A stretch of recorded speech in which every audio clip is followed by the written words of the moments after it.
चालू कर। अरे चालू कर, स्टार्ट पहले। स्ट्रीमिंग स्टार्ट कर। अब उधर बंद करने बोलना। चलिए, आप सभी का स्वागत है सादी पीएससी एकेडमी के इस ऑनलाइन प्लेटफॉर्म पर। आप सभी को पता है कि रोजाना 4 से 8 हमारे द्वारा शिक्षक भर्ती का एमसीक्यू करवाया जाता है। शिक्षक भर्ती के लिए महा मैराथन चलाया जाता है, तो सभी बच्चे कनेक्टेड रहेंगे। हिंदी का बहुत ही महत्वपूर्ण टॉपिक वर्तनी आप लोगों के लिए आज मैं लेकर आया हूं। प्रयास करेंगे कि इसके जितने भी अच्छे प्रश्न हैं उसको हम लोग कर लें। एक बार सिलेबस डिस्कस मैं जरूर करना चाहूंगा, क्योंकि आज मैं फिर से रिस्टार्ट कर रहा हूं आप लोगों के सिलेबस को रिकॉल करने का। मेरा पूरा प्रयास रहेगा कि आप लोगों के सिलेबस को एमसीक्यू के माध्यम से एक बार पूरा कवर करवा दूं। चाहे नया क्वेश्चन हो, चाहे पुराना क्वेश्चन हो, कैसी भी एग्जाम में क्वेश्चन हो, दोनों क्वेश्चन एक साथ कवर करते हुए चलेंगे। एक बार बता देना चाहता हूं साथियों कि आपका जो सिलेबस है वो 3 पार्ट में डिवाइडेड है। पहला हिस्सा जो कहलाता है वो कहलाता है वर्ण विचार। पहला हिस्सा जो है वो है वर्ण विचार। दूसरा हिस्सा है वो है आपका शब्द विचार। और तीसरा हिस्सा है आपके सिलेबस का, वो है आपका, ध्यान रखना है, वाक्य विचार। इन 3 हिस्सों में आपका सिलेबस बटा हुआ है। हिंदी ग्रामर की अगर मैं बात करूं, इसमें से आज पहला टॉपिक वर्ण विचार के अंतर्गत अगर मैं बात करूं तो हम लोग वर्णमाला के बारे में पढ़ते हैं। वर्णमाला के बाद अगर मैं बात करूं तो वर्तनी के बारे में पढ़ते हैं। तो वर्णमाला की क्लास मैंने ऑलरेडी ले रखी है। वर्तनी की क्लास आज मैं लेने वाला हूं, और संभवतः इसके 2 क्लास मुझे लगेंगे प्रीवियस ईयर क्वेश्चन और नए क्वेश्चन दोनों कंबाइन कराने में। ठीक है, समावेशन ऐसा रहेगा कि प्रीवियस ईयर क्वेश्चन और नए क्वेश्चन दोनों लग जाएंगे। तो वर्तनी के क्वेश्चन आज हम लोग देखने वाले हैं। इसी के अंतर्गत अगला टॉपिक जो आपका रहेगा वो रहेगा संधि। तो बिल्कुल आज हम लोग वर्तनी से स्टार्ट करने वाले हैं। सभी बच्चे जल्दी से कनेक्ट हो जाएंगे। एक बार वीडियो को लाइक जरूर कर देंगे, और हो सके तो अपने दोस्तों में शेयर कर देंगे। चैनल पर पहली बार जुड़े हो तो चैनल को सब्सक्राइब जरूर कर दोगे साथियों। चलिए आ जाइए।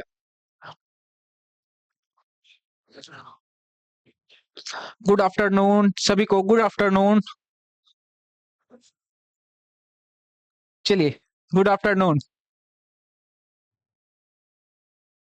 सब तैयार हैं? चलिए भाई, मैं भी तैयार हूं आप लोग के लिए। क्लास स्टार्ट हो चुकी है। अब आप लोग को यहां पर फोकस लगाना है। ओके, रायपुर से अभनपुर फिश ट्रांसफर हो चुका है आप लोग का। चलिए, एक बार वीडियो को शेयर करवा देना, शेयर नहीं हुआ है। चलिए, पहले क्वेश्चन की ओर चलेंगे। आ जाओ। कहीं ना कहीं ये हमारे 7वें नंबर का प्रैक्टिस सेट है। 6 और प्रैक्टिस सेट मैंने करवा दिया भाई, ढूंढ के कर लेना, ठीक है। एकेडमी में 6 आपके और क्लासेस हो चुकी हैं। पहली बात ध्यान रखो, साध पीएससी एकेडमी मना रहा है आजादी का महोत्सव, और इस आजादी के महोत्सव में आपके लिए साध्य लेकर आया है 80% का विशेष छूट सभी कोर्सेज पर। चाहे वो वर्ग 2 हो, चाहे वो वर्ग 3 हो, चाहे व्याख्याता भर्ती हो, सभी शिक्षक भर्ती के जितने भी कोर्सेज साध पीएससी एकेडमी के वेबसाइट पर अवेलेबल है या एप्लीकेशन पर अवेलेबल हैं, चाहे वो टेस्ट सीरीज हो, सभी पर फ्लैट 80% का ऑफ दिया जा रहा है। ये जो 80% का ऑफ है आपको 15 से 20 अगस्त के बीच ही मिलेगा। इसके बाद ये छूट खत्म हो जाएगी। तो जल्दी से जल्दी इस ऑफर का लाभ जरूर उठाएं और प्रयास करें अपने दोस्तों को बताने का। चलिए, पहले क्वेश्चन की ओर बढ़ते हैं। आ जाओ। चलिए, पहला क्वेश्चन ध्यान दो। साधारण क्वेश्चन पर सीखने वाला क्वेश्चन। निम्नलिखित में से कौन सा शब्द वृद्धि स्वर संधि का सही उदाहरण है? वृद्धि स्वर संधि का सही उदाहरण है। मैंने आज बोला है कि मैं दोनों तरह के प्रश्न थोड़े से मिक्स लेकर आया हूं, प्रीवियस ईयर क्वेश्चंस और नए क्वेश्चंस दोनों, क्योंकि मैं चाहता हूं कि दोनों का प्रिपरेशन हो। तो बताएंगे निम्नलिखित में से कौन सा वृद्धि स्वर संधि का सही उदाहरण है। तो बात को सुनना। वृद्धि स्वर संधि ऐसा स्वर संधि जिसमें आपको, मैंने बार बार बता के रखा हुआ है कि ऊपर क्या दिखाई दे, डबल डंडी। ऊपर क्या दिखाई दे डबल डंडी। कब? संधि के बाद। ऊपर क्या दिखाई दे, डबल डंडी। तो आ जाओ, सबसे पहले महोत्सव को चेक करते हैं। महोत्सव की अगर मैं बात करूं, ध्यान देना, यहाँ पे मैंने आपको ट्रिक बता दिया है कि जहां पे भी आपको डबल डंडी संधि वाले स्तर पर दिखे वो आपका वृद्धि स्वर संधि होगा। सबसे पहले देखो महोत्सव। महोत्सव कैसे बना है? महाधन उत्सव से बना हुआ है महोत्सव। महाधन उत्सव से बना हुआ है आपका महोत्सव। महोत्सव।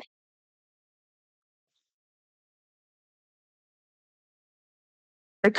अब यहाँ पर जब भी सिंपल सी चीजें बता रहा हूं, अभी मैं चीजों को कठिन नहीं कर रहा हूँ, नियमों को मैं जनरली बताता हूँ। आ का मिलाप ऊ से जब होता है तो यहाँ पर ओ बनता है, और ओ जब बनता है तो यहाँ पर सिंगल डंडी बनता है। जब भी सिंगल डंडी बनेगा तो आपको याद रखना है कि वो गुण स्वर संधि का उदाहरण होगा।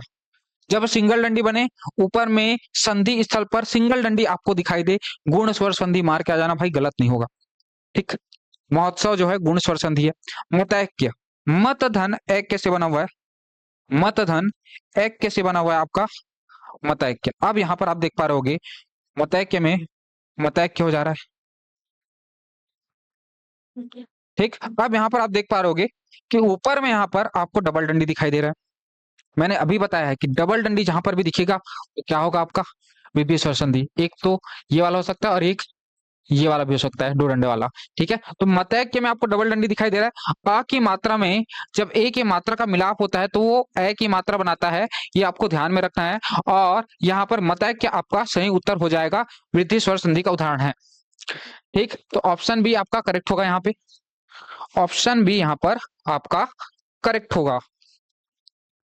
अच्छा, यद्यपि, यद्यपि की बात करते हैं। यद्यपि, यदि धन अपी से बना हुआ है, यद्यपि, मैं बार बार आप लोग को बताता हूं कि जब भी आपको य का निर्माण होते हुए दिखे और उसके ऊपर आधा वर्ण चढ़ा हुआ हो, जैसे कि यहाँ पर यद्यपि कुछ इस तरीके से है, यद्यपि यहाँ पर आपको य दिख रहा है और य के पहले कुछ आधा वर्ण नजर आ रहा है कि नहीं आ रहा है? आधा द नजर आ रहा है। तब के केस में बार बार बता के रखा हूं कि ये यर्ण स्वर संधि होगा, यर्ण स्वर संधि होगा। फिर मैंने आपको बताया हुआ है, याद रखना, गिरीश, गिर धन ईश से बना हुआ आपका, गिरीश, गिर धन ईश से आपका बना हुआ है गिरीश। तो यहाँ पर आप देख रहोगे कि प्रथम शब्द का अंतिम वर्ण क्या है? व्यंजन है। और व्यंजन का मिलाप जब स्वर या व्यंजन से होता है तब वो आपका व्यंजन संधि होता है। तो गिरीश जो है व्यंजन संधि का उदाहरण है। चारों संधि के बारे में मैंने भाई डिटेल से बता दिया है, उम्मीद कर रहा हूं समझ में आया होगा। चारों संधि को मैंने डिटेल से डिस्क्राइब कर दिया है। क्लियर है बात यहां तक?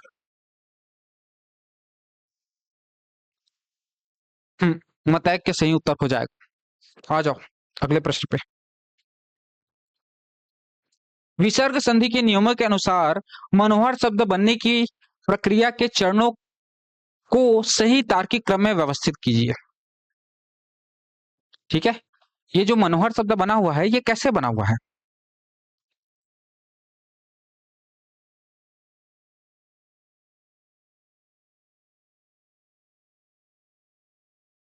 चलो चलो, क्या प्रोसेस होगा इसको आपको बताना है। तो मनोहर की अगर बात करूं मैं, तो सबसे पहले आप देखोगे कि मनोहर की अगर मैं बात करूं तो ये मनाधन हर से बना रहता है आपका मनोहर। मनाधन हर से बना होता है आपका मनोहर। ठीक है, ये जो विसर्ग दिख रहा है ये परिवर्तित हो जाता है ओ की मात्रा में। किसमें परिवर्तित हो जाता है? ओ की मात्रा में, जिसकी वजह से मन जो है मनो में परिवर्तित हो जाता है और हर जो है इसमें जुड़कर इसको मनोहर बनाता है। अब इसी को हमको क्रम से पूछा हुआ है, तो सबसे पहले क्या होगा? तो सबसे पहले मना और हर के में संधि विच्छेद होना। तो सबसे पहले मना और हर के रूप में संधि विच्छेद के रूप में लिखा हुआ रहेगा, तो के हमारा पहला स्टेप हो जाएगा। के बाद अगला क्या होगा? विसर्ग का ऊ में बदल जाना। ठीक है, यहाँ पर ऊ नहीं, यहाँ पर ओ होना था। विसर्ग का ओ में बदल जाना। ठीक है, विसर्ग का ओ में बदल जाना। ठीक है ठीक है, विसर्ग, यहाँ पर ध्यान दो, थोड़ा सा एक स्टेप और है। ये जो विसर्ग है, ठीक है, ये ऊ में परिवर्तित होगा। और ये जो न की बात करूं मैं, प्रथम शब्द का अंतिम वर्ण इसमें अ छुपा हुआ है। ये अ और उ दोनों मिलाकर ओ बनाते हैं। इस स्टेप को भी इसने लिया हुआ है। ठीक है, इस स्टेप को भी इसने लिया हुआ है। ठीक है, समझना, जो आपका विसर्ग है वो ऊ में बदल जाता है। विसर्ग किसमें बदल जाता है? ऊ में। तो अगला हमारा हो जाएगा जे। फिर उसके बाद ध्यान रखिएगा, ये जो ऊ है वो आ के साथ मिलकर गुण स्वर संधि के नियम के अनुसार अ जो है ऊ से मिलकर, अ जो है ऊ से मिलकर ओ का निर्माण करेगा। ओ का निर्माण करेगा तो हमारा एल हो जाएगा। और लास्ट में ओ की मात्रा का पूर्ण रूप से न पर लगकर मनोहर बनना, तो लास्ट में हमारा आ जाएगा एम। तो के जे एल एम हमारा सही सीक्वेंस होगा। के जे एल एम कहाँ दिख रहा है? ऑप्शन ए में दिख रहा है, के जे एल एम। ठीक बात? अरे डीप नहीं है रे बाबा, ये डीप नहीं है ये। ठीक है, डीप नहीं है, कॉमन सेंस यूज करना है। कैसे कर रहे हो, कुछ डीप नहीं है।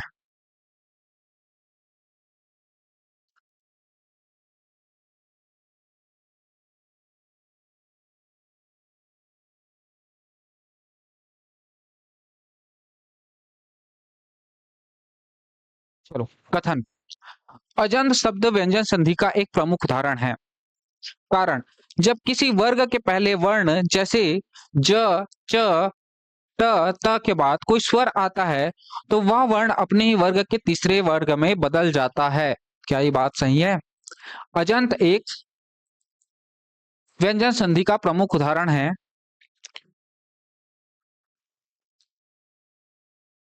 चलिए नियम की ओर चलते हैं। अजंत, अजंत, अजंत कैसे बना हुआ है इसके ऊपर थोड़ा डिस्कशन करते हैं। अजंत, अजंत की बात करूं मैं तो ये बना हुआ है अच धन अंत से, अच धन अंत से, अच धन अंत। यहां पर आप देख पा रहे होगे, ठीक है, मैं यहाँ पे कचट तप लिख रहा हूँ। कचट तप।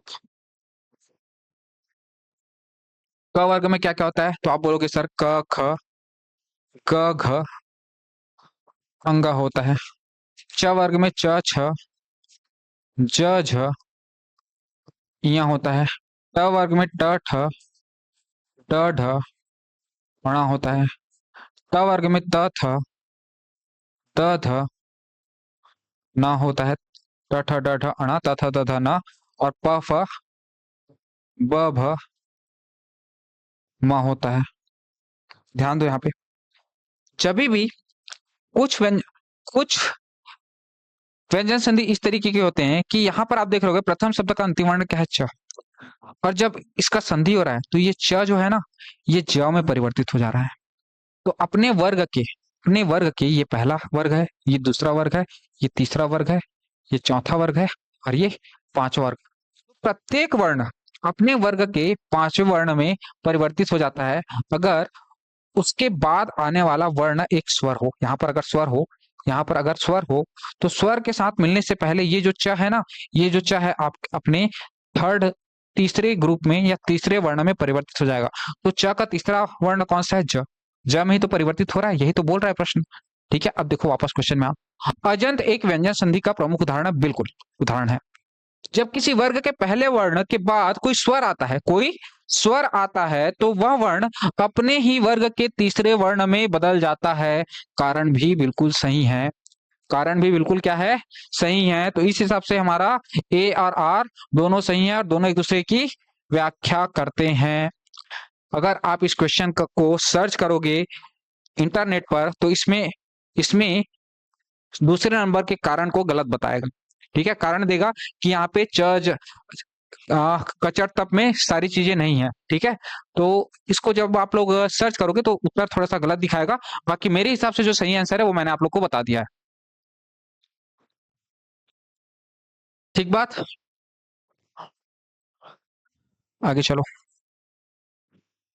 हम्म, सूची एक को सूची दो से सुमेलित कीजिए। हाँ भाई, सूची एक को सूची दो से सुमेलित करो। आप लोग जल्दी से बताओ फिर मैं बताऊंगा क्या होगा। देखो भाई, एक बात समझ लो, हिंदी जो है ऐसा सब्जेक्ट है जो एक दूसरे से बहुत कनेक्टेड है। संधि जो है स्वर से कनेक्टेड है। ठीक है, संधि स्वरों से कनेक्टेड है। संधि जो आपके है वर्तनी से कनेक्टेड है। आज मैं पढ़ा वर्तनी रहा हूं, लेकिन देखो यहाँ पे क्वेश्चन किसका दिख रहा है, संधि का। ठीक है,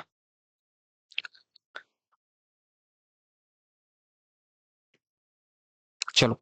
इत्यादि, इत्यादि की अगर मैं बात करूं, मैंने बोला अगर यह के ऊपर कोई आधा मात्रा आपको चढ़ा हुआ मिल जाए, इति धन आदि से बना हुआ आपका इत्यादि, ये अयादि स्वर यर्ण स्वर संधि का उदाहरण होगा। क्या यर्ण स्वर संधि का उदाहरण होगा? ठीक है। गायक, य के पहले अ या आ मिल जाए, य के पहले क्या मिल जाए, अ या आ या ई मिल जाए, किसके पहले, य के पहले, तब वो होता है अयादि। अय इसमें छुपा हुआ है कि नहीं छुपा है, अय आय आई ये सब छुपा होना चाहिए। तो य के पहले आपको अगर अ ई ये सब मिल जाए तो अयादि हो जाता है। वागीश, वाक धन ईश से बना हुआ है आपका वागीश, वाक धन ईश से बना हुआ है आपका वागीश, व्यंजन संधि का उदाहरण होगा। ठीक, निश्चल, निधन चल से बना हुआ है आपका निश्चल विसर्ग संधि का उदाहरण है। कौन सा ऑप्शन हो जाएगा? P2Q1 R4S3, option D. क्या समझ पा रहे हो यहां तक? ठीक है, ऑनलाइन सभी बच्चों को समझ में आना चाहिए।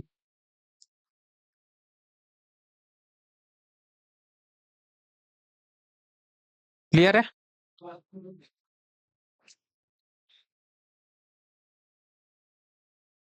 स्वर संधि के बारीक नियमों पर विचार कीजिए। ये देखो इंपॉर्टेंट और डिफिकल्ट भी।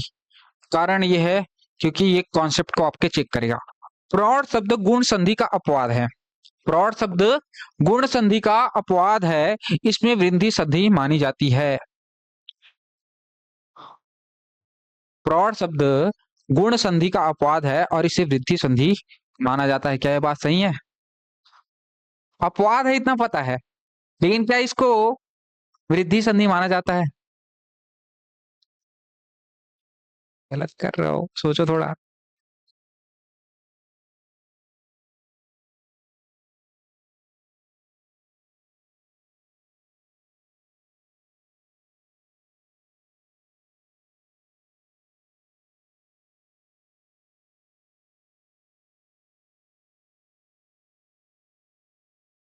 आज मेरे को वर्तनी पढ़ाना था, फाइल गलत लग गया लग रहा है।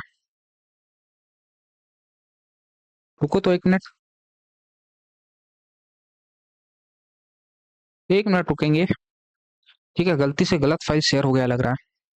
1 मिनट रुकेंगे बस, क्योंकि हमको संधि आज नहीं करना है, संधि हमको क्रोनोलॉजी में करना है प्रॉपरली। मुझे लग रहा है संधि का फाइल गलती से मैडम ने सेंड कर दिया है। 1 मिनट रुकोगे बस। फाइल्स,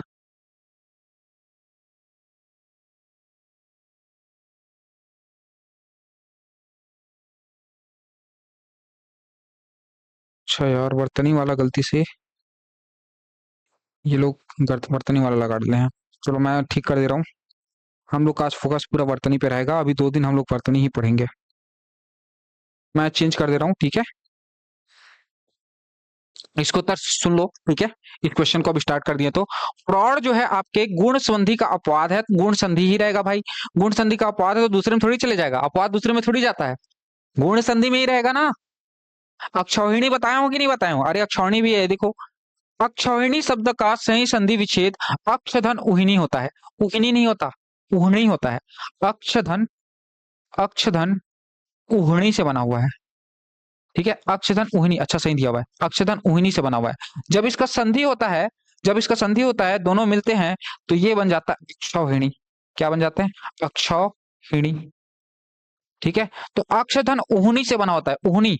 अक्षधन उहिनी से बना होता है आपका अक्षौहिणी।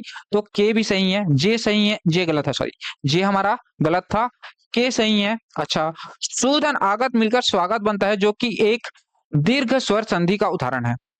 सूधन आगत क्या बनाएगा? स्वागत, जो कि दीर्घ स्वर संधि का उदाहरण है। मेरे को बताओ कहां से दीर्घ स्वर संधि का उदाहरण है?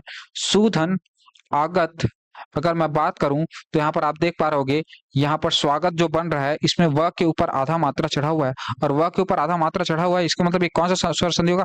यर्ण स्वर संधि होगा। तो ये भी आपका गलत है। तो जे और एल मेरे हिसाब से गलत है। हालांकि ये वाला जो दिया हुआ है, इसको इंटरनेट पे सर्च मारोगे तो इसको सही बताएगा, पर मेरे हिसाब से ये गलत कथन है। ठीक है, तो केवल सही है के, कोई भी ऑप्शन में नहीं होगा, इसलिए ऑप्शन ई के बना लो। ठीक है, आप लोग चाहो तो सर्च कर सकते हो वृद्धि स्वर संधि के बारे में, बुक में अगर चेक करोगे तो आपको पता चलेगा कि प्रौढ़ जो है गुण स्वर संधि है। प्रौढ़ की बात करूं चाहे अक्षौहिणी की बात करूं, ये दोनों गुण स्वर संधि के उदाहरण हैं। नहीं नहीं, विलोपित नहीं है भाई विलोपित नहीं है, हमको कॉन्सेप्ट सीखना है और हम वो सीख रहे हैं। ठीक है, तो फिलहाल अभी इस पेज को एग्जिट करते हैं। कभी कभी क्या रहता है, क्वेश्चन जनरेट करते रहोगे, बनाते रहोगे तो कहीं कहीं पे गलतियां हो जाती है। ठीक है, यहाँ पर गुण संधि लिखना गुण संधि लिखना था, गलती से वृद्धि संधि लिखा गया है, टाइपिंग मिस्टेक हो गया है, तो हो जाता है, वो कोई बड़ी बात नहीं है। यहाँ पर गुण संधि आया रहता, इस अपवाद है तो भाई, अपवाद होने से दूसरा संधि में थोड़ी चले जाएगा, उसी संधि में रहेगा। गुण संधि मानी जाती है, यहाँ पर गुण शब्द आया रहता, बस ये अंतर है। सोनी भी वैसी है। हम्म, अपवाद है। दिख कैसे रहा है? दिख कैसे रहा है? डबल मात्रा की वजह से। वृद्धि, दिख कैसे रहा है? वृद्धि के जैसा, लेकिन है क्या? गुण, तभी तो अपवाद है।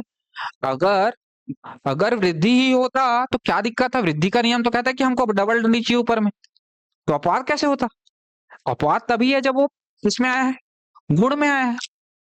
तो यहाँ पर थोड़ा सा गलती हो गया है, कोई बात नहीं है, समझ में आ गया है। चलो मैं फाइल चेंज कर रहा हूँ, ठीक है?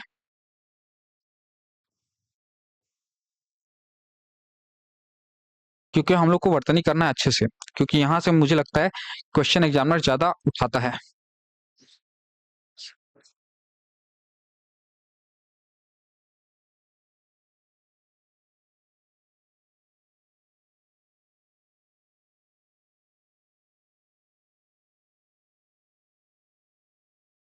हम्म, धनुर, हाँ।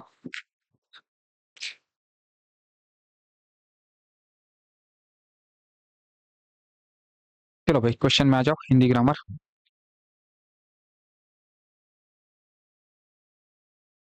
प्रत्यय जोड़ने पर होने वाली आदि स्वर वृद्धि के नियमों के संदर्भ में इन कथनों पर विचार कीजिए। प्रत्यय जोड़ने पर क्या होता है ये बताना है, ठीक है? पहला कथन दिया हुआ है कि व्यवसाय में एक प्रत्यय जोड़ने पर व्यावसायिक रूप बनता है जो कि पूर्णतः शुद्ध है। क्या ये बात सही है?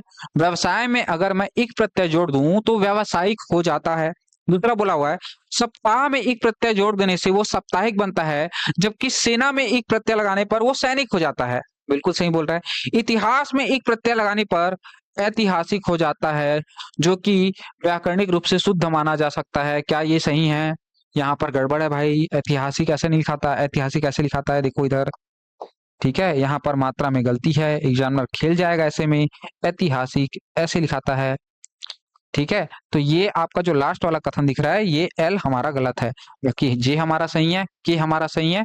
तो जे और के सही वाला विकल्प कौन सा है वो चूज कर लो, और वही हमारा उत्तर है, ऑप्शन बी। ठीक बात, ऑनलाइन वाले सभी बच्चों को समझ में आ रही है? हम्म, ऐतिहासिक होता है बिल्कुल। ऐतिहासिक ऐसे प्रमाण धनिक प्रामाणिक, विज्ञान धनिक वैज्ञानिक, तत्काल धनिक तत्कालिक, व्यवहार धनिक व्यवहारिक, ये तो दिया ही हुआ है। ठीक है, व्यवसाय धनिक व्यावसायिक, संसार धन एक सांसारिक, लोक धन एक लौकिक, ठीक है, समाज धन एक सामाजिक, संस्कृति धन एक सांस्कृतिक। ठीक। तो एक प्रत्यय की खास बात ये होती है कि किसी भी शब्द की मैं बात करूं, जैसे कि व्यवसाय, व्यवसाय की अगर मैं बात करूं, व्यवसाय में अगर मैं एक प्रत्यय लगाता हूं, व्यवसाय में क्या लगाता हूं, अगर एक प्रत्यय लगाता हूं तो ये कुछ नहीं करता। ये जो पहला वर्ण होता है ना, इसमें एक की वृद्धि कर देता है। जो पहला वर्ण दिख रहा है ना, इसमें आ की मात्रा वृद्धि कर देगा, व्यवसायिक कर देगा इसको। मतलब मात्रा में, पहले नंबर के मात्रा में कुछ ना कुछ ये छेड़खानी करता है, परिवर्तन करता है। ये बात आपको ध्यान में रखनी है। ठीक, यहां से अच्छे अच्छे प्रश्न बने हुए हैं, आगे भी बनेंगे। चलो, संधि के नियमों के कारण परिवर्तित होने वाले निम्नलिखित शब्दों में से शुद्ध वर्तनी वाले शब्दों को चुनिए। अब ये प्रश्न 1000 बार पूछ चुका है, लेकिन आज आप नया सीखोगे कुछ। इस प्रश्न को कई बार किए हो, लेकिन फिर भी आज नया सीखोगे। ओके, जल्दी में मात्रा नहीं दिखे थे। कौन है भाई संस्कृति? संस्कृति का नाम आ गया, कौन है संस्कृति? मुझे भी तो पता चले।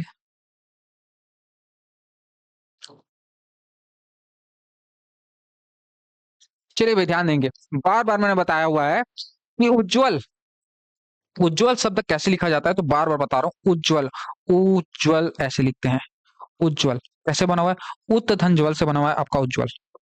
उत धन ज्वल से बना हुआ है, उत धन ज्वल से बना हुआ है आपका उज्जवल।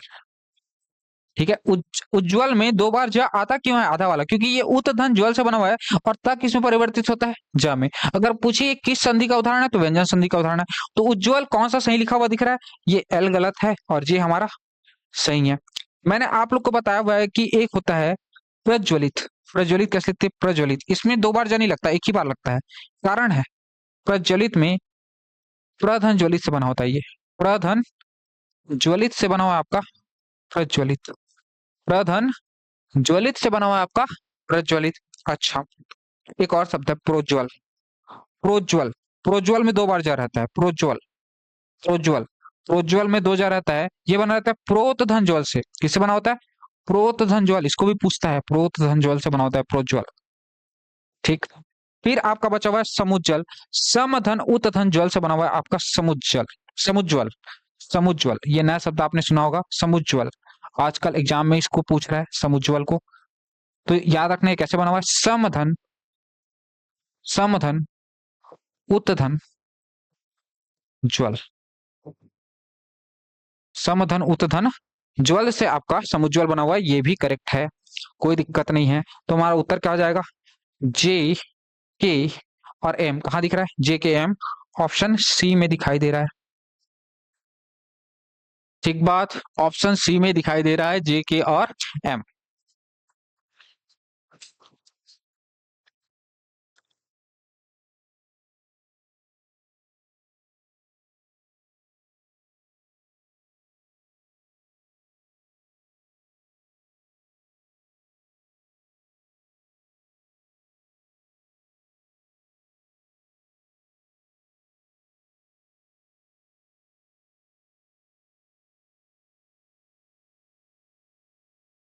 चलो, कथन। हिंदी में सौजन्यता और उत्कर्षता जैसे शब्द व्याकरणिक दृष्टि से अशुद्ध माने जाते हैं। हिंदी में सौजन्यता और उत्कर्षता जैसे शब्द व्याकरणिक दृष्टि से अशुद्ध माने जाते हैं। कथन बोल रहा है, कारण बोल रहा है, भाववाचक संज्ञा बनाते समय, यहाँ पे षटकोण कसा आएगा, षटकोण कसा, भाववाचक संज्ञा बनाते समय षटकोण कसा और ता दोनों प्रत्ययों का एक साथ प्रयोग व्याकरणिक दृष्टि से अशुद्ध माना जाता है।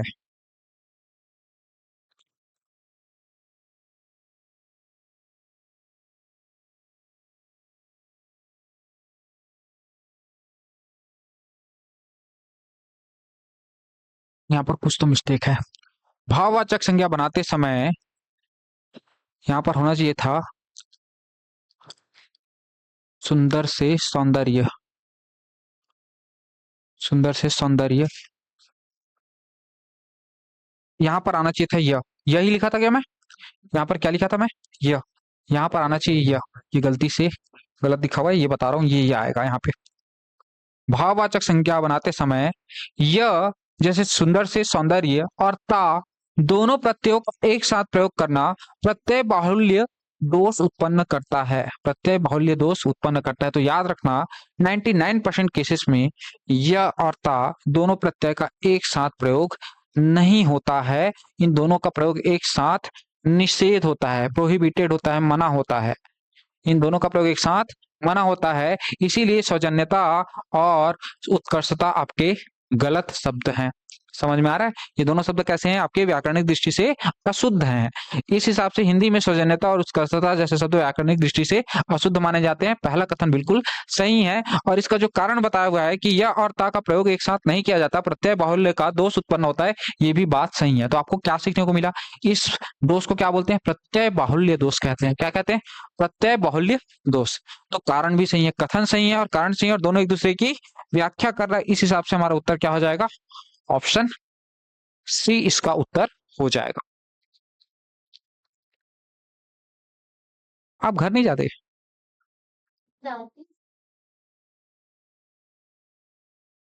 ठीक है,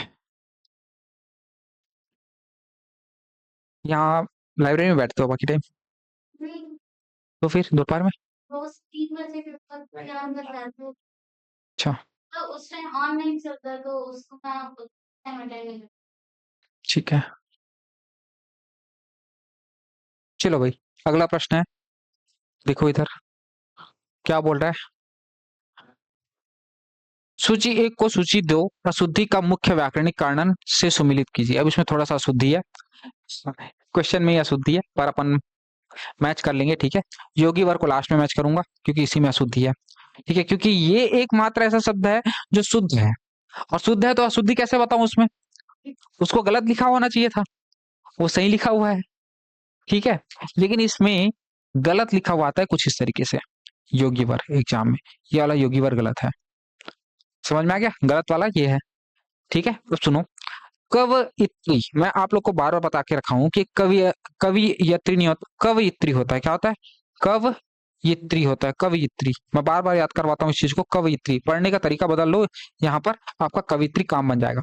तो कब इतनी सही होता है? यहाँ पर क्या हो रहा है, यहाँ पर ई का जो मात्रा है वो गलत जगह लगा हुआ है क्या? ऐसा दोष किसमें दिख रहा है? ई या ई स्वर लोप या गलत स्थान पर प्रयोग होना। तो क्यू का क्या हो जाएगा? टू। ठीक है। तदोपरांत, तदोपरांत होता है कि तदुपरांत होता है? तदोपरांत होता है कि तदुपरांत होता है? तदुपरांत। तो यहाँ पर दीर्घ स्वर संधि से रिलेटेड दोष है। तद धन उपरांत से क्या बनता है? तदुप। तदधन उपरांत से आपका तदुपरांत बनता है। तो समस्त पद बनने पर दीर्घ का ह्रीश्व होना, यह है क्या? गलत संधि नियम। गलत संधि नियम का प्रयोग हो रहा है क्या? या अनुनासिक या अनुस्वार संबंधी दोष? कौन सा दोष आप लोग को लग रहा है? गलत संधि नियम।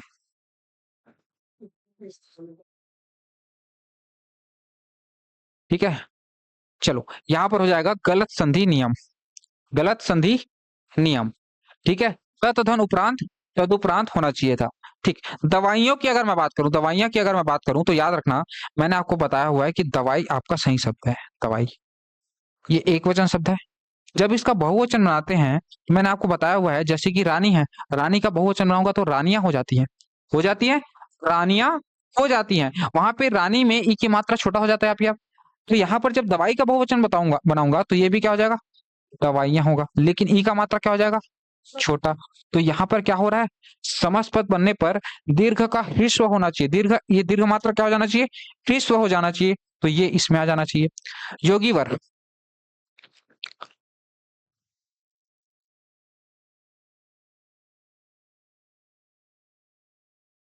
अब योगी वर्ग का पता नहीं है भाई।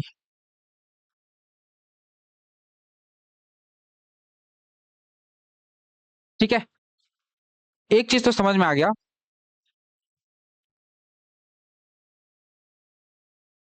कि इन तीन तीन का आंसर क्या होगा, ये आपको पता चल गया है। योगी वर्ग कैसे लिखेंगे वो पता चल गया है। ऑप्शन से मैच मत करो, यहाँ पे थोड़ा सा त्रुटि है प्रश्न में। ठीक है, बाकी अगले क्वेश्चन पे चलो। चलो आगे देखो। किसी संस्कृत मूल शब्द से ई या ई प्रत्यय के कारण स्त्रीलिंग या बहुवचन बनते समय ध्वनि परिवर्तन के चरणों को सही तार्किक क्रम में व्यवस्थित कीजिए। सही तार्किक क्रम में क्या करना है? व्यवस्थित करना है। एस का वन होगा बोल रहा है कोई बच्चा। दवाइयां अनुनासिक या अनुस्वार नहीं बच्चा, यहाँ पे ये दवाई जो है ना, दवाइयां में मैंने बताया कि ई का जो मात्रा है ना, इसमें आपका ई का मात्रा गलत लगा हुआ है। ठीक है, यह अनुनासिक या अनुस्वार संबंधी शुद्धि नहीं है। ठीक है, तो ये क्वेश्चन थोड़ा सा गलत हो गया है। ठीक है, कारण मैंने बता दिया है। चलो, सबसे पहले क्या करोगे आप? मूल प्रतिपादक शब्द का चयन करोगे, सबसे पहले वही करोगे। ठीक है, सबसे पहले मैंने क्या बोला, यहाँ पर हमको क्या करना है कि प्रत्यय का प्रयोग करके हमको संस्कृत मूल शब्द को बहुवचन में कन्वर्ट करना है। इसमें कन्वर्ट करना है बहुवचन में। तो सबसे पहले एक यहाँ पे शब्द दिया हुआ है संन्यास, मैं उसी को एक्सप्लेन कर देता हूँ। संन्यास, यहाँ पे आपको एक शब्द दिख रहा होगा संन्यास। याद रखना संन्यास कुछ इस तरीके से लिखा हुआ रहता है। जब इसके पीछे आप ई लगा दोगे, क्या लगा दोगे? ई लगा दोगे, तो ये हो जाएगा सन्यासी। क्या हो जाएगा? सन्यासी। सन्यासी। ठीक है, और जब इसको बहुवचन लगाओगे तो ये हो जाएगा, गण लगाओगे तो सन्यासी गण हो जाएगा। क्या हो जाएगा? ये सन्यासी गण। और यहाँ पर जो ई का मात्रा वो छोटा हो जाएगा सन्यासी गण में। ठीक है, अब देखो यहाँ पर क्या बोल रहा है। मूल प्रतिपादक शब्द जैसे सन्यास का चयन करना, सन्यास का चयन किए, इसमें इन प्रत्यय जोड़कर पुल्लिंग रूप सन्यासी का निर्माण करना, ये भी सही है। ठीक। बहुवचन या उत्तर पद जैसे गण जोड़ते समय अंतिम स्वर कौन सा है? ई का मात्रा है क्या? अंतिम स्वर को छोटा करना, ह्रीश्व करना, इसे को क्या बोला जाता है? ह्रीश्व करना, और इसे सन्यासी गण में परिवर्तित करना। अंतिम स्वर पर सिरोरेखा और अनुस्वार का संतुलन शुद्ध करना। तो जे के एल एम इसका क्रमिक विकास होगा क्या?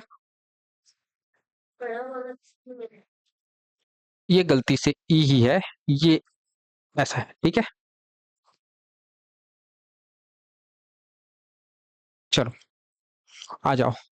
विकार और रकार के कारण होने वाले न का अणा में परिवर्तन के नियमों के आधार पर कथनों को जांचिए। अक्षधन उहिणी की संधि होने पर गुणापवाद, गुण अपवाद, गुणापवाद मतलब गुण अपवाद, वृद्धि संधि, से अक्षौहिणी बनता है। मैंने आपको बताया था कि अक्षधन ऊणी गुण स्वर संधि का अपवाद है। इसे को क्या बोल रहे हैं? गुणापवाद। ठीक है, जिससे क्या बनता है? अक्षौहिणी बनता है। यहाँ पर समझो अणा बन रहा है, न से किसमें परिवर्तित हो जा रहा है? ये अणा में। दूसरा यहाँ पर ये किसका अपवाद है? गुण स्वर संधि का अपवाद है, क्योंकि गुण स्वर संधि में मैंने बार बार आपको बताया हुआ है कि ऊपर में क्या रहता है? एक सिंगल डंडी वाला मात्रा रहता है, जैसे कि महोत्सव, महाधन उत्सव से क्या बनता है आपका? महोत्सव। तो गुण स्वर संधि में आप देखोगे जहां पर भी संधि होता है वहां पर यहाँ पे एक सिंगल डंडी दिखाई देता है, लेकिन वहीं पर वृद्धि स्वर संधि में देखोगे कि ऊपर में क्या रहता है? डबल डंडी। लेकिन यहाँ पर ये डबल डंडी वाला होते हुए भी नियम को नहीं फॉलो करता, और ये कौन सा संधि के अंतर्गत आता है? गुण स्वर संधि के अंतर्गत आता है। ठीक है, अक्षौहिणी बनता है और अणत्व के विधान से न का अणा हो जाता है। न का क्या हो जाता है? अणा हो जाता है। न का क्या हो जाता है? अणा हो जाता है। तो इस हिसाब से हमारा जे सही है। ठीक है, प्रादुर्भाव शब्द में रेफ र की मात्रा, यहाँ पे रेफ होना चाहिए था, रेफ र की मात्रा का प्रयोग भाव वर्ण के ऊपर होना शुद्ध वर्तनी है। क्या सही बात है? प्रादुर्भाव में जो रेफ सही जगह लगा हुआ है, तो प्रादुर्भाव हमारा सही लिखा हुआ है। नभमंडल पूर्णतः शुद्ध है और इसमें कोई संधि जनित विकार नहीं होती। क्या ये बात सही है? क्या ये बात सही है? ऐसे ही तो फंसोगे, ऑनलाइन वाले बच्चे बताएंगे क्या होगा सही फिर। नहीं, ऐसा नहीं है। देखो, नभोमंडल जो है, असल में नभोमंडल शब्द होता ही नहीं है। सही शब्द है नभोमंडल। नभो मंडल। ठीक है, सही शब्द क्या है? नभोमंडल। नभोमंडल। थोड़ा कमेंट्री देखना, सिद्धू पाजी हमेशा बोलता है नभोमंडल में गेंद चली गई है। नभोमंडल नहीं बोलता, नभोमंडल में गेंद चली गई है, बहुत ऊंची गई है, नभोमंडल में गेंद चली गई है, तारामंडल में गेंद चली गई है, अक्सर वो प्रयोग करते हैं। तो नभमंडल नहीं होता, नभो मंडल होता है। तो यहाँ पर आपका एल क्या हो जाएगा? गलत। तो के का सही है और जे सही है, और जे और के दोनों हमारे सही उत्तर हैं। क्या सभी ऑनलाइन बच्चों को समझ में आ रहा है? सब सही नहीं है भाई, तभी तो बता रहा हूं, तभी तो सिखा रहा हूं।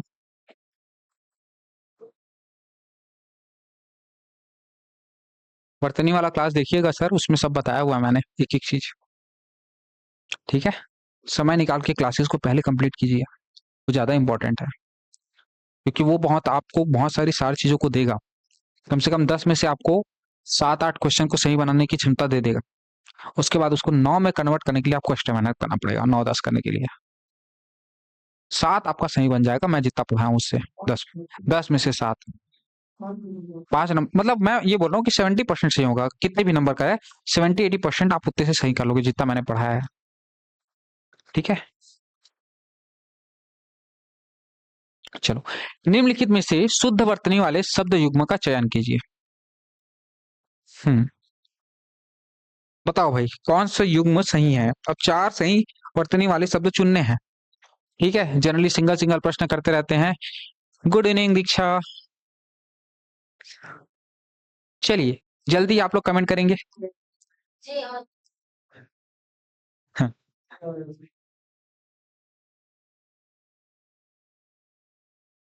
चलो देखते हैं। मैं लिख रहा हूँ, देखो। अनुगृहित होता है, अनुगृहित, ये शब्द सही है। ठीक, अनुगृहित, पहला ये हो गया। दूसरा अंत्याक्षरी, अंत्याक्षरी में बिंदु लगा रहता है ऊपर, अंत्याक्षरी। ठीक है, इसी को मैं बार बार बताता हूँ कि सन्यासी, सन्यासी में लोग अक्सर ये गलती करते हैं, सन्यासी ऐसा लिखते हैं, एक और बिंदु लगा रहता है। और याद रखना, तंबाकू, तंबाकू ऐसा लिखा हुआ रहता है, लेकिन इसके अलावा एक और बिंदु लगेगा यहाँ पे, ध्यान रहेगा। बताता हूं मैं हमेशा क्लास में, ये अंत्याक्षरी, सन्यासी, तंबाकू, अनुगृहित। ठीक, ठीक है। अनअधिकार होता है, अनाधिकार नहीं होता, अनधन अधिकार से बना अनधिकार, अनधिकार, ये सही है। ठीक है, और स्वास्थ्य यहाँ पर सही है, स्वास्थ्य। एक होता है स्वस्थ, स्वस्थ ऐसे लिखाएगा, स्वस्थ। लेकिन जैसे ही यह प्रत्यय इस पर जुड़ता है, ध्यान देना, स्वस्थ में, स्वस्थ में आप जैसे ही यह प्रत्यय जोड़ोगे तो ये क्या करता है? ये पहले वर्ण के एक मात्रा को बढ़ा देता है, आ की मात्रा बढ़ गई और आखिरी वाले का आधा मात्रा खा जाता है, स्वास्थ्य। समझ में आ रहा है? यह जो प्रत्यय होता है ना, ये पहले वाले वर्ण में एक मात्रा का वृद्धि करता है और आखिरी वाले का एक मात्रा कम कर देता है। ये छोटी छोटी बातें हैं जो एग्जाम में काम आती है दूसरे एग्जाम्पल्स में। तो यहाँ पर आपका उत्तर क्या हो जाएगा, एक तो जे सही है और दूसरा एल सही है। तो इस हिसाब से जे और एल हमको कहाँ दिख रहा है, ऑप्शन बी में। कितने लोग गच्चा खा गए, कितने लोग का वाट लग गया भाई, बी बी बी बी बी बी, कुछ लोग ए बोल रहे हैं। हाँ ठीक, जे और एल। ठीक, बहुत सारे बच्चे भी बता रहे हैं। अनुगृहीत, अंत्याक्षरी, सन्यासी, तंबाकू, अनधिकार, स्वस्थ, स्वास्थ्य। ओके चलो। तालाब और आगामी शब्द भाषाई रूप से अशुद्ध हैं। हाँ, अशुद्ध है। इनके स्थान पर तालाब और आगामी आना चाहिए। ठीक है, ध्यान देना। एक शब्द बता रहा हूँ, आगामी। आगामी शुद्ध है आपका, ठीक है। आगामी, इसको किससे रिलेट कर सकता है और एग्जाम में बता रहा हूँ, आगामी शुद्ध है। याद रखना, आगामी शुद्ध है। ऐसे ही आपका शब्द होता है अधीन। अधीन नहीं होता, अधीन होता है। अधीन में आ की मात्रा सिंगल वाली रहेगी, ठीक है। अधीन में, अधीन में छोटी वाली, और आगामी में बड़ा वाला। समझ में आ रहा है। तो दो शब्द यहाँ पर मैंने बता दिए। तो ये दो, ये बात तो सही है, कथन सही है। हिंदी में कुछ शब्दों के आदि स्वर में अनजाने में ह्रस्व स्वर उच्चारण करने की देशज अशुद्धि होती है, जिसे दीर्घीकरण द्वारा मनुष्य द्वारा सुधारा जाता है। तो ये कुछ नहीं, आदत बन जा रहता है, ठीक है। तालाब हम लोग जनरली बोल देते हैं, जबकि बोलना हमको क्या रहता है वास्तविक में, तालाब। तो दीर्घीकरण का हम लोग क्या कर देते हैं, छोटा स्वर का प्रयोग करते हैं अनजाने में। आदि स्वर में अनजाने में ह्रस्व स्वर का उच्चारण करने लगते हैं, जबकि जो कि अशुद्धि होती है, दीर्घीकरण द्वारा इसको सुधारा जा सकता है। बड़ी मात्रा लगाकर इसको क्या कर सकते हैं, सुधार सकते हैं। तो ये कारण आपका सही है। तो ए और आर दोनों सही है और दोनों एक दूसरे की सही व्याख्या कर रहा है। ठीक है, ऑनलाइन वाले बच्चे सबको समझ में आ रहा है कि नहीं आ रहा है, कि ऊपर से जा रहा है। बस सर कर रहे हैं। जो क्वेश्चन एग्जाम में आ सकता है ना, आज ग्रुप में लिंक नहीं डला है सर जी। ग्रुप में मैसेज डले या ना डले, आप लोग को टाइम पर एक्टिव हो जाना है। ठीक है, 4 से 8 क्लास रहेगी, आप लोग 4 से 8 यूट्यूब पर लाइव हो जाया करो।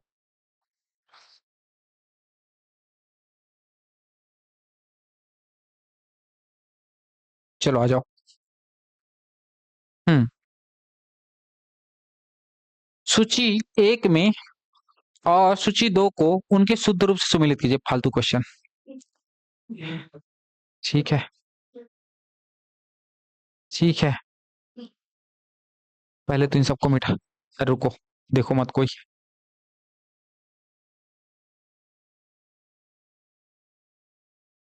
देखो मत, क्या मतलब, कोई भी मिला लेगा। चलो ध्यान दो। अतिशयोक्ति, अतिशयोक्ति का शुद्ध रूप क्या होता है। ये अतिशयोक्ति शुद्ध है कि अशुद्ध है, पहले ये बताओ। अशुद्ध है, कैसे लिखाएगा।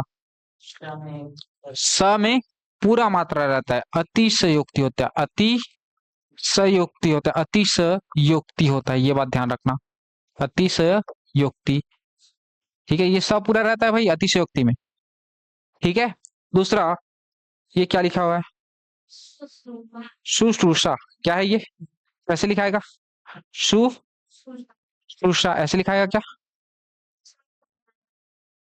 अरिस्ट्रा ही है ये, ऐसा वाला, ठीक है। अब वो जल्दी से गड़बड़ लिखा गया है, शुश्रूषा, ठीक है। यथेष्ट नहीं होता, यथेष्ट होता है, यथेष्ट, ठीक। फिर यहाँ पे दिया हुआ है ज्योत्सना, ज्योत्सना ऐसे लिखा था, ज्योत्सना ऐसे लिखा, ज्योत्सना। समझ में आ रहा है, अरे तक खा गया मैं। ज्योत्सना, ज्योत्सना ऐसे लिखाएगा। क्या होता है ज्योत्सना, ज्योत्सना का पर्यायवाची बताओ तो जाने। ज्योत्सना का पर्यायवाची बताओ, क्या होता है ज्योत्सना। ज्योत्सना का पर्यायवाची जल्दी कमेंट बॉक्स में छापो। ज्योत्सना का पर्यायवाची जल्दी कमेंट बॉक्स में छापो, पूछता है एग्जाम में।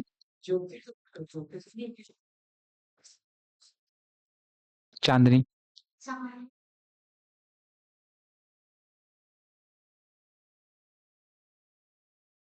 ज्योत्सना का पर्यायवाची, जल्दी कमेंट करो, कितने बच्चों को पता है ये देखना चाहता हूँ। अरे हो गया भाई, आप लोग उत्तर बता दिए, ठीक है। ज्योत्सना का पर्यायवाची ज्योति के जैसा, अरे कुछ भी। ज्योत्सना, ज्योत्सना का पर्यायवाची। हाँ, एक बच्चे ने सही कमेंट किया है, बिल्कुल करेक्ट बता रहे हो आप।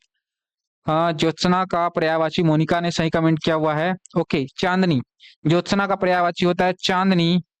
ज्योत्सना का, हाँ, ज्योत्सना का पर्यायवाची होता है कौमुदी। ज्योत्सना का पर्यायवाची होता है जुन्हाई। क्या होगा पल्लवी? जुन्हाई। चांदनी, कौमुदी और जुन्हाई, ये सारे ज्योत्सना के क्या हैं? पर्यायवाची हैं। चलो, ऊ स्वर और बड़ा वाला ऊ स्वर के सूक्ष्म प्रयोग से संबंधित वर्तनी के नियमों पर विचार कीजिए। अनुकूल शब्द में न पर छोटे ऊ और क पर बड़े ऊ की मात्रा होती है, क्या यह बात सही है? सही है। पुनरुद्धार, पुनरुद्धार शब्द में र पर छोटे रू का प्रयोग होता है, होता है, बड़े रू का नहीं होता, ये भी सही है। साधु और हिंदू शब्दों में क्रमशः ध पर छोटा ऊ और द पर बड़ा ऊ का प्रयोग होता है, ये शुद्ध है क्या? सही है। सही तो है क्या? ये भी सही है, साधु ऐसे लिखते हैं और हिंदू ऐसे लिखते हैं, तो इस हिसाब से आपके जे के एल तीनों सही है। जे के और एल तीनों ही क्या है? सही है।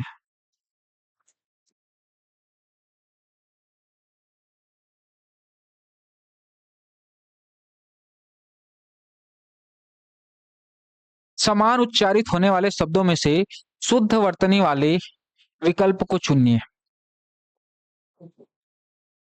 क्या दिया हुआ है? अशुद्ध, ओके ओके, अशुद्ध। अशुद्ध वर्तनी वाले शब्दों को चुनिए। अशुद्ध वर्तनी वाले विकल्प को चुनिए। कटुक्ति की मैं बात करूं तो ये कैसे बना होता है? कटुधन उक्ति से बना होता है क्या? कटुधन, कटुधन उक्ति से बना हुआ है। कटुक्ति, तो एक बात बताओ, दो ऊ मिलकर बड़ा वाला ऊ बनाएंगे क्या? तभी तो दीर्घ स्वर संधि का नियम फॉलो करेगा। तो ऊ बड़ा वाला ये लगा हुआ है, ये बिल्कुल सही है। गरहणी है, ये सही है, बताया था मैं क्लास में, बताया हूँ बार बार, गरहणी है, एग्जाम में आया हुआ है ये। गरहणी सही है कि नहीं है? सही है। छिपकली, बार बार बताया हूं, छिपकली ये क्या है? कली है। सिंदूर सही है। तो जे के एल चारों क्या है? कोई भी अशुद्ध नहीं है, ऑप्शन सी।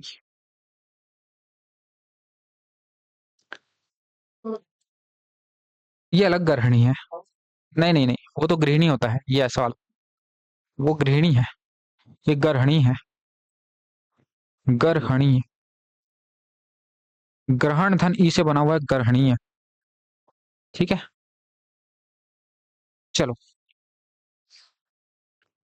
कालिदास शब्द वर्तनी की दृष्टि से अशुद्ध है। कालिदास शब्द वर्तनी की दृष्टि से अशुद्ध है, क्योंकि शुद्ध रूप जो है वो कालिदास है।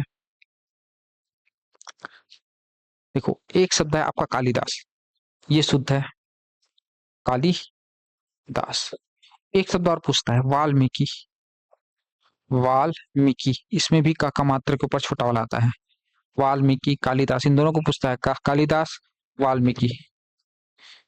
ठीक, तो कालिदास शुद्ध है। ठीक है। संस्कृत व्याकरण के अनुसार काली शब्द जब दास के उत्तर पद के साथ समास बनाता है तो भाषा विज्ञान के नियम से पूर्व पद का दीर्घ स्वर ह्रस्व स्वर हो जाता है। तो बिल्कुल यही नियम फॉलो कर रहा होगा, तभी तो वो बड़ा से क्या हो जा रहा है? छोटा हो जा रहा है। तो ल के ऊपर ई का मात्रा लग जा रहा है और दोनों एक दूसरे की व्याख्या कर रहे हैं। तो ऑप्शन बी करेक्ट हो जाएगा क्या? बताओ मुझे, ऑप्शन बी करेक्ट हो जाएगा।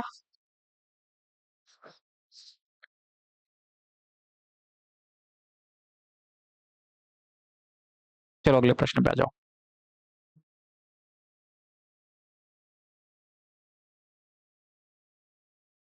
चलो, संधि कार्य करते समय वर्णों के मेल से उत्पन्न होने वाले विकार, संधि कार्य करते समय वर्णों के मेल से उत्पन्न होने वाले विकार और नए शुद्ध शब्द बनने की प्रक्रिया का सही क्रम क्या है?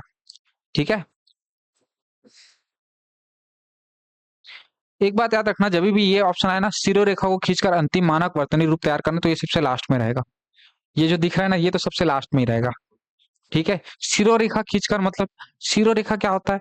एक होता है ये खड़ी पाई, एक क्या है ये? खड़ी पाई। जैसे आपने राम लिखा, राम में जब आप ये लाइन खींचते हो ना, इसको बोला जाता है शिरोरेखा। समझ में आ रहा है? इसको बोलते हैं खड़ी पाई, इसको बोलते हैं शिरोरेखा। तो आप जब भी कोई शब्द लिखते हो तो सबसे पहले शब्दों को पूरा लिखते हो और लास्ट में क्या करते हो, शिरोरेखा। तो जहां पे भी शिरोरेखा खींचकर अंतिम मानक वर्तनी रूप देना, ये तो लास्ट में ही आएगा। तो एल जो है हमारे लास्ट में आएगा। एक बात तो क्लियर है, ठीक। चलो,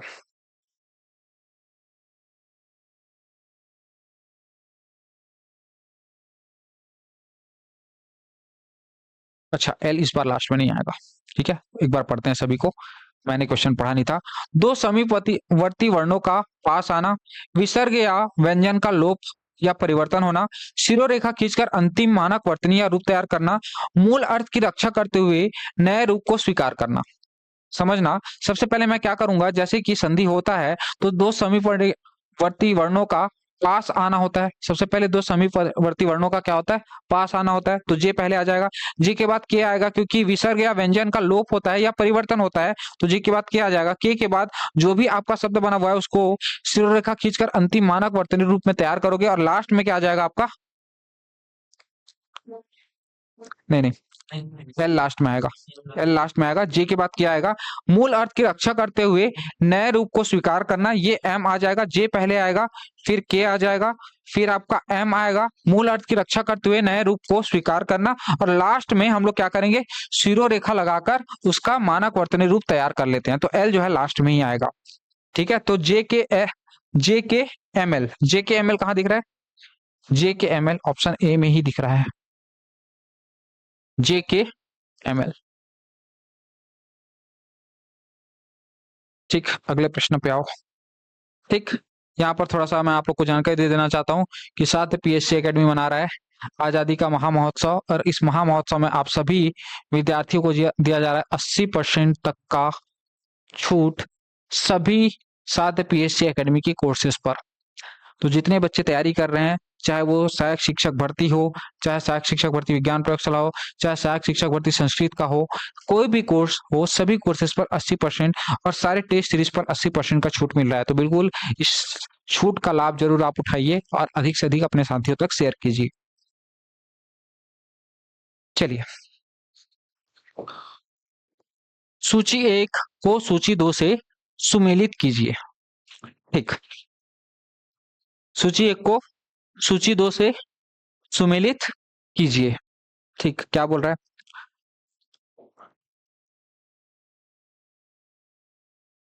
शुद्ध शब्द इस तरफ है, संबंध शुद्ध शब्द,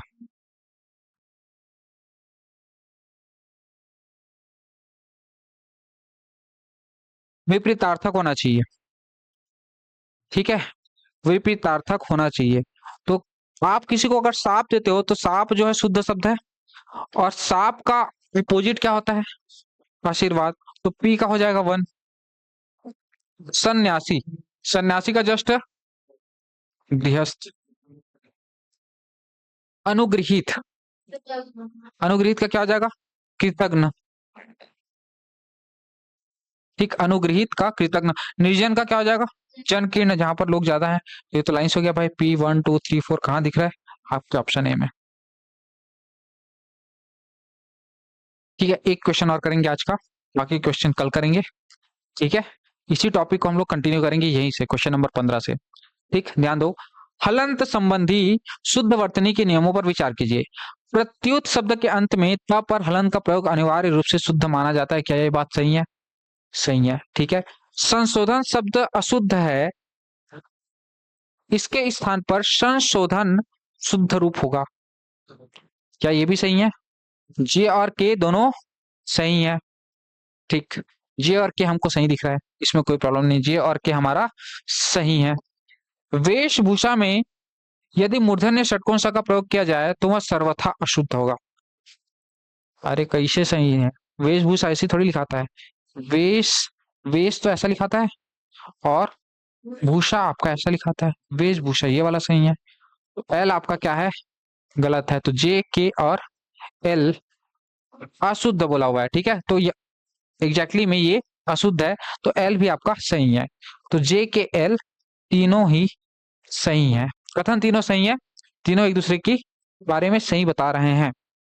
ठीक है।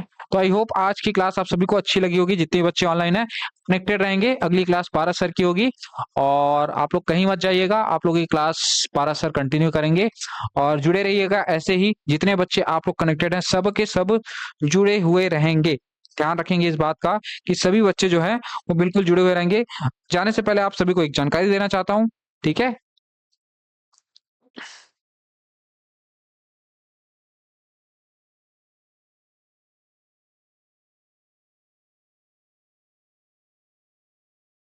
आप सभी को पता ही है कि ये मेरा एक छोटा सा ई बुक है हिंदी शिक्षण शास्त्र का, ठीक है, जो शिक्षक भर्ती आगामी सीजी टेट या सी टेट जैसी परीक्षाओं में आपके लिए बहुत उपयोगी साबित हो सकता है। कारण यह है कि हिंदी का जो पेडागोजी का सेक्शन है, हिंदी पेडागोजी का ये जो सेक्शन है उसको ये पूरी तरीके से कवर करता है। ये सिलेबस मैं आपको दिखा देता हूँ, इसमें किन किन टॉपिक्स को मैंने कवर किया है। जैसे कि भाषा का अर्जन और अधिगम, भाषा शिक्षण के सिद्धांत, भाषा शिक्षण में व्याकरण की भूमिका, भाषाई कौशल विविध स्तर पर, भाषा शिक्षण की चुनौतियां, शिक्षण सहायक सामग्री, आकलन और मूल्यांकन, निदान और उपचारात्मक शिक्षण, ये सारे टॉपिक्स आपको आपके हिंदी पेडागोजी के अंतर्गत पढ़ना है। याद रखिएगा कि ये जो पेडागोजी है हिंदी का, ये पेडागोजी जो हिंदी का है ये आपके सभी सब्जेक्ट में काम आएगा। चाहे मैं बोलूं हिंदी पेडागोजी में, चाहे मैं बात करूं इंग्लिश पेडागोजी में, चाहे मैं बात करूं मैथ पेडागोजी में, तीनों में काम करेगा। साथ में आपको ध्यान रखना है कि यही से आपके सीडीपी की कुछ प्रमुख तत्व भी आपको यहाँ से प्राप्त होंगे। सीडीपी के कुछ मुख्य कॉन्सेप्चुअल चीजें भी आपको यहाँ पर मिलेंगी। तो ये जो बुक है आपको बहुत तरीके से मदद कर सकता है। आपका चाहे हिंदी वाला सेगमेंट हो, चाहे इंग्लिश हो, चाहे मैथ्स हो, चाहे सीडीपी हो, सभी सेगमेंट में ये यूजफुल है। तो बिल्कुल एक बार इस ई बुक को परचेज करें और एक बार पढ़ें, आप लोग के लिए बहुत बेनिफिशियल होगा। चलिए भाई आज के क्लास में इतना ही। Thank you.